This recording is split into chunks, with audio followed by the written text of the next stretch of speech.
porsi makan atau makanan apa saja yang sebaiknya dikonsumsi oleh ibu hamil.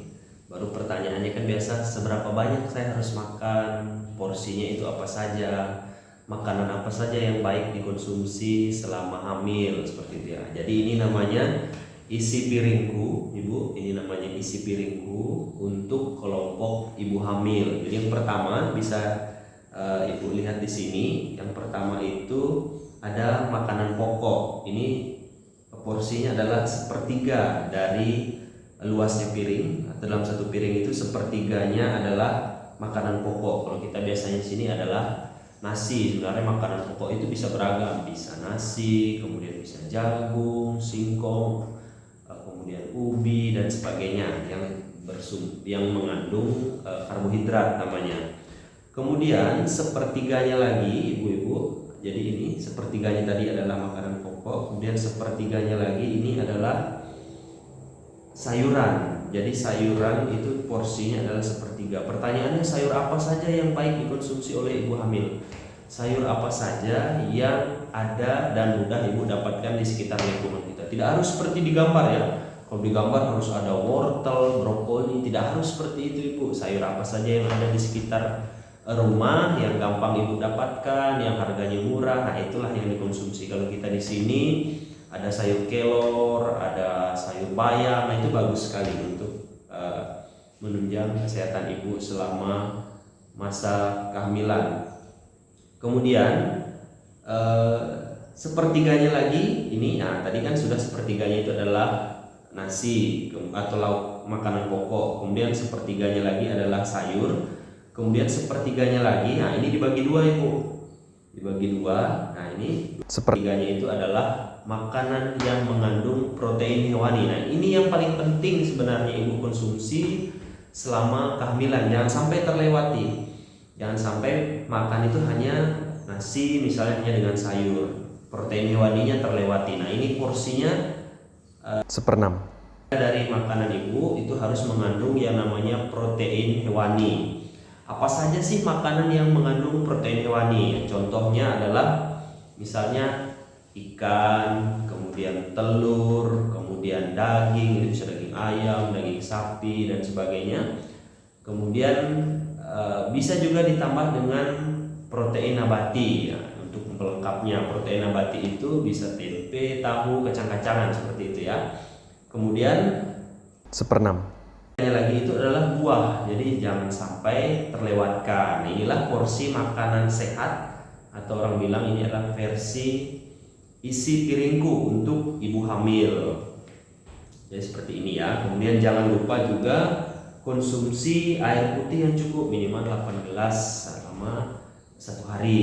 Kemudian yang tidak kalah penting atau yang paling penting kedua, ini adalah jangan lupa yang merah ini ya ibu, yaitu konsumsi tablet tambah darahnya. Untuk ibu hamil itu minum tablet tambah darahnya setiap malam, seperti itu. Setiap malam harus makan dulu. Setelah makan, kemudian nanti sebelum tidur baru diminum. Jangan diminum dalam kondisi perut kosong. Nah inilah tadi contoh makanan apa yang penting untuk ibu konsumsi selama kehamilan. Intinya adalah harus beragam dan sesuai dengan anjuran. Porsinya jangan satu piring itu full nasi semua, atau satu piring itu hanya sayur dengan nasi, tidak ada protein hewaninya. Jadi yang paling penting itu adalah porsinya seperti ini, beragam dan berimbang. Dan jangan lupa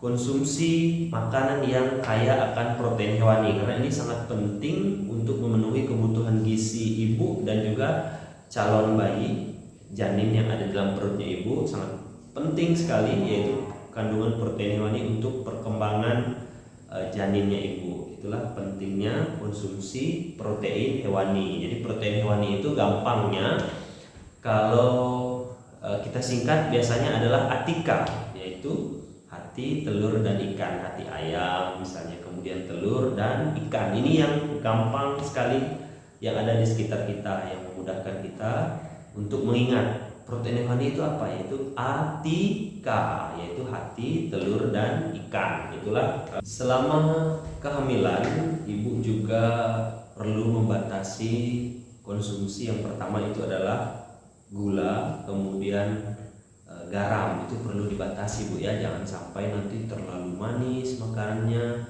bisa jadi nanti akan mengakibatkan diabetes gestasional namanya, yaitu diabetes yang terjadi pada saat usia kehamilan. Kemudian garam, jangan sampai konsumsi garam terlalu berlebihan karena ini bisa meningkatkan resiko hipertensi pada saat masa kehamilan. Mohon batasi konsumsi garam dan juga gula. Selanjutnya yang perlu ibu perhatikan adalah sebisa mungkin selama hamil batasi atau kalau bisa sama sekali jangan dulu mengkonsumsi kopi dengan teh seperti itu. Kalau bisa dibatasi karena ini berdampak sekali terhadap penyerapan zat besi yang sangat dibutuhkan selama ibu hamil. Jadi kalau ibu misalnya konsumsi teh atau kopi selama kehamilan, ini akan mengakibatkan terhambat penyerapan zat besinya. Walaupun ibu makannya bagus, tapi karena konsumsi teh dengan kopi yang berlebihan, akhirnya zat besinya tidak terserap, malah ibu mengalami yang namanya anemia seperti itu. Nah, ini adalah porsi makan untuk ibu menyusui. Pada prinsipnya itu sama, yaitu dalam isi piringku untuk ibu menyusui ini biasanya porsinya lebih banyak karena ibu menyusui itu lebih butuh banyak asupan nutrisi untuk memenuhi kebutuhan produksi ASI dan juga menjaga kesehatan ibu selama masa menyusui. Yang pertama yaitu porsi makanan pokok. Kita di sini biasanya nasi, itu porsinya adalah sepertiga piring. Kemudian yang kedua sayuran ini sepertiga juga. Kemudian seperenam. Itu sama seperti ibu hamil, yaitu harus mengandung makanan yang kaya akan protein hewani seperti hati, telur, dan ikan. Nah, itu yang mudah. Kemudian ada daging ayam, kemudian bisa juga ditambahkan dengan konsumsi protein nabati seperti tempe, tahu, kacang-kacangan dan sebagainya. Kemudian seperenam lagi itu adalah konsumsi buah yang ada di sekitar kita, misalnya pepaya, kemudian pisang, semangka, dan sebagainya. Kemudian yang tidak kalah pentingnya untuk ibu menyusui adalah konsumsi air putih yang cukup. Nah, ini yang menjadi perhatian penting selama ibu masa menyusui. Di anjurannya ini minimal konsumsi air putih itu minimal di atas 12-14 gelas dalam satu hari untuk mencegah terjadinya dehidrasi.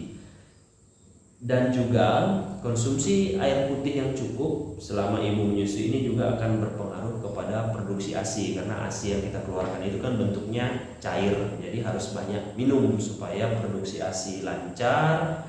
Kemudian juga ibu tidak mengalami dehidrasi selama masa menyusui seperti itu ya.